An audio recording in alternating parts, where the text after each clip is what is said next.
For those who don't know me, my name is Dr. Dan Lewitus, and thank you. And I'm a faculty member at the Plastics and Polymer Engineering department, the Hana's department. Actually, my romance with Shenkar started exactly 20 years ago. 1996, I was a first-year undergrad here in Shenkar in the newly formed, back then, Plastics Engineering department. I graduated, went to work, and then an opportunity came.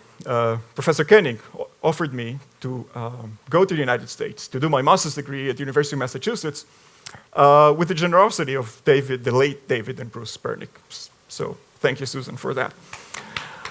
I did my master's degree at UMass, came back, and then ended up at Rutgers University. Those who know it, it's in New Jersey. I did my PhD in biomedical engineering. And I had a good time in the United States. But then the decision was made. Hana persuaded me. I dragged my wife back to Israel, and I came to the plastics engineering department. And I will just share with you a little bit of what I'm doing here. During the visit here, like when we came back to Israel, we went on a vacation to Eilat, and on the way, I saw in Kibbutz Ktorah fields and fields of those glass pipes, horizon to horizon, that are green or red, and I had to check it out. I was really wondering what was going on over there. And what I figured out is that they grow this green algae called Haematococcus pluvialis, okay? And when they put it under stress, which is usually light, heat, which is plentiful back there in the desert, it turns red. And when it turns red, it actually produces something called astaxanthin. It's this molecule. Astaxanthin is probably one of the most potent antioxidants we know, definitely the most potent natural antioxidant. And the reason algae technology grows this is because they dry the algae, they pack it, they sell it to different companies, which put it in pills, and they sell it as food supplements. You can buy them, probably in any pharmacy. And actually, Dr. Oz, if you're familiar with Dr. Oz in the United States, turned this molecule extremely popular, okay? Because it really has plenty of health benefits, okay? It is an anti-inflammatory agent, very potent. So it reduces risk of heart disease.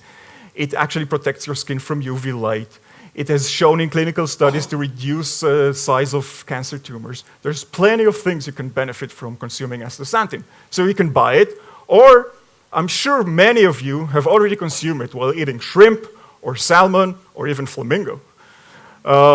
Because that's what turns all those animals red, the astaxanthin. Now, there's a problem with it, okay? It's really insoluble. It doesn't solubilize in the blood. So no matter how many pills you're going to take, eventually there's going to be a limit of how much astaxanthin is going to actually reach the bloodstream or reach the target organ that you want it to get to. So that really bothered me. And what I've done is what a polymer scientist do. When I look at the molecule, I realize, hey, I can make it into a polymer, a plastic material. So what you see in red here is astaxanthin, and the green is a linking molecule, and there's many of them that I can choose. And what I've done is I connected them together, billions of molecules of astaxanthin put together, and what it turns into is a plastic material. What you can see on the right is a student of mine just holding a piece of plastic. It's funny that it turns back to green. There's many physical reasons for that. But it turned back to green, like very shiny green. And it's a polymer. And the idea is that when you put it in a site in the body where you want it to work, it will break down slowly, degrade, and release astaxanthin in a controlled manner, locally, exactly where you want it to be. So what we've been doing recently, this is my student Tal, and Sagiv, the postdoc that worked for me. You can see him in the background there. They're preparing samples of astaxanthin polymers that are sent together with Tal. They were sent to Swansea University in Wales. I was told not to say England. Swansea is in Wales. Sent to Wales to study whether these materials are actually antibacterial. Apparently, the algae itself is antibacterial. So we wanted to see whether the polymers can become antibacterial, and then we can coat different medical devices, different implants, and turn them into a sort of biologically derived antibacterial materials. And this is the only scientific data I'm going to show you.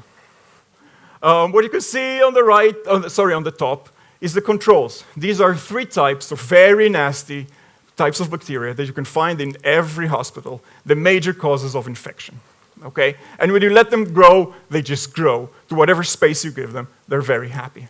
But when you try to grow them on our polymer surfaces, no bacteria grow. They all died. So it looks very promising.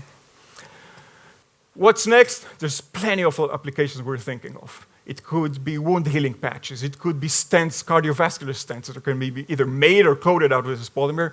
There's many things we could do, and the future would hold. Thank you.